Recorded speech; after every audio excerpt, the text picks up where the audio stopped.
The whole room went silent for a moment when Gang Deal put out a message aimed directly at Mace and Cameron, because this was no friendly tip or throwaway line. Nah, listen to this. It came off like a warning laced with old history and unfinished business. Make videos. I just want to go home. I just want to be home. Mace, say names. Yeah, security crime behind the car. Damn.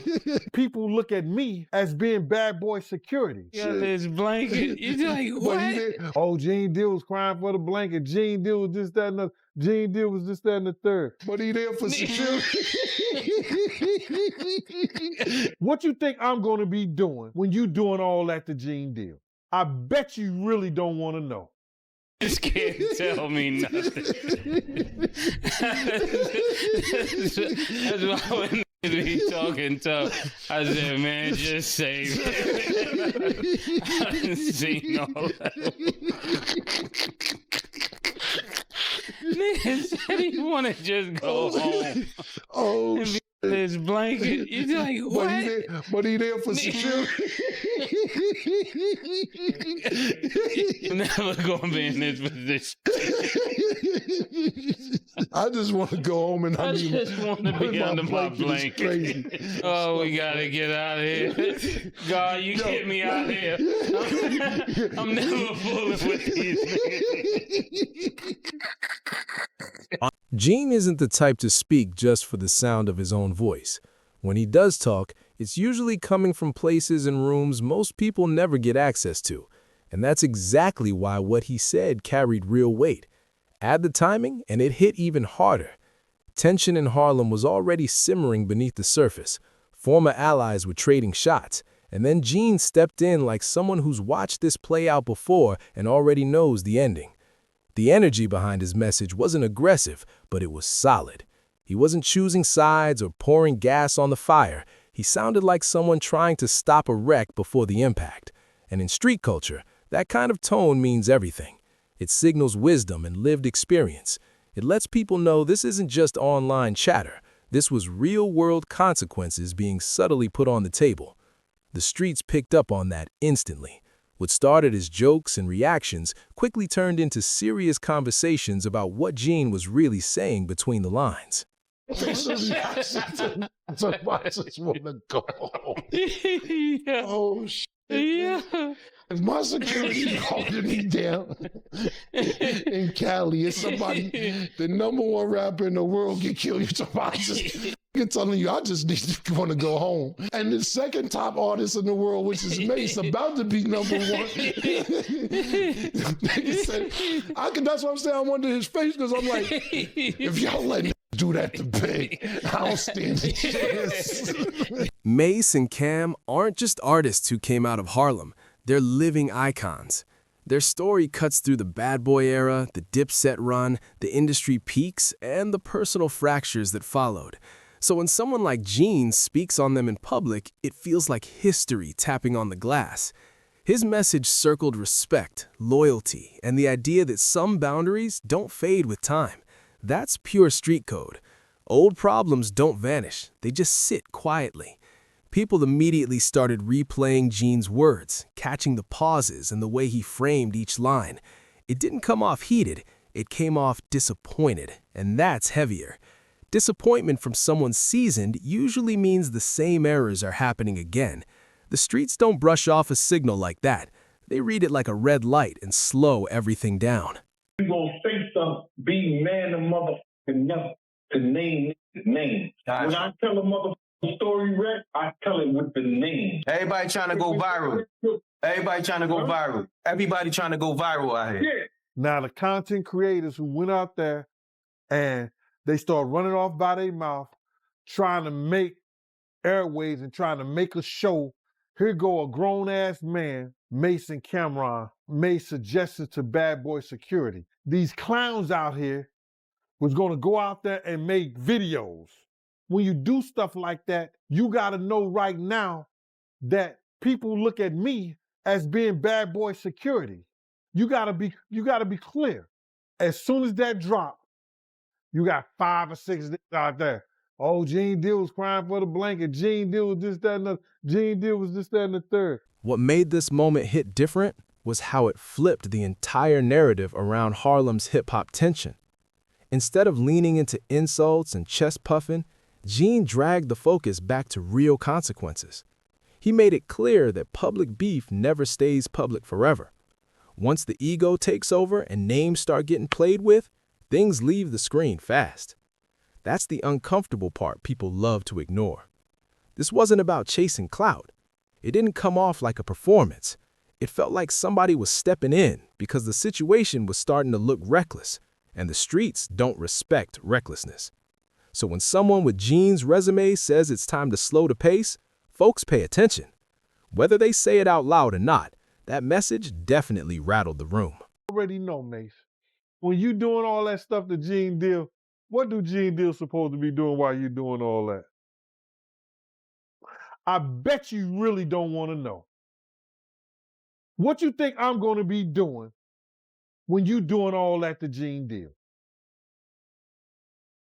They can play if they want to, but if they know what I know, they better find somebody else to play with. I never had to tell Big Nim keep it a buck. I never had to tell Big Nim I told Big to his face, if you go to this party tonight, one of y'all gonna die. Some people gonna die if you go to this party tonight. As Gene's message made its rounds, the culture started breaking down why it landed so heavily and why it surfaced right now. The timing was no coincidence. Harlem's atmosphere has been tight, with old bonds cracking and long-buried names getting pulled back into disputes they thought were done. Gene stepping into the mix felt like a checkpoint moment, a signal that history isn't just something you talk about, it's lived, carried, and marked by real scars. Mace and Cam have both gone down very different paths over the years, but the past never really lets go. The streets don't divide eras the way the internet does. Everything overlaps. Gene's message tapped directly into that reality. He wasn't focused on one comment or one interview. He was calling out patterns. And in street culture, patterns always outweigh isolated moments. People immediately questioned why Gene addressed both of them at the same time. That wasn't accidental. It hinted that this wasn't about picking a side. It was about mutual accountability. In street logic, when an elder speaks to everyone involved, it means the issue has outgrown ego. It means something more serious is on the line. That's exactly why the tone shifted so fast. Say something, Mace. Tell us why you didn't go. Mace, why you didn't go to the party? Mace, why you didn't go to the party? Because I was in a hotel with Brandy. Why you didn't go? Brandy told you told me that Brandy told you, let's go to the party. Why you didn't go to the party? I didn't go to the party because all y'all seem like snakes. And I'm not going to be around no niggas. So, Mace, who told you? Mace, didn't I tell you? Listen to him, Mace. Let's keep it 100.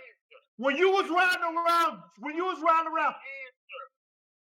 me answer. Go ahead. Let me answer the question. You guys was the security. If somebody shot the biggest rapper in the world, why y'all didn't shoot back? Y'all had guns? Mace, let me ask you something. I'm going to get to that. Mace, one question. When you was riding around Cali with Stevie J, didn't I pull you to the side and say, what the fuck is you doing in a drop-top Benz riding around with Stevie J around Cali? Did I say that to you? Mace? That's some The message also highlighted just how delicate respect becomes once it's put on public display. Mace symbolizes a specific chapter of Harlem glory, mainstream crossover, and ultimately stepping back. Cameron represents raw edge, independence, and never letting anyone define his lane.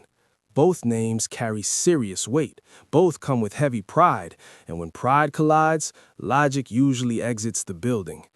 Gene's words felt like a last-minute effort to pull logic back into the room before things spiraled. The streets picked up on the restraint in how Gene handled it.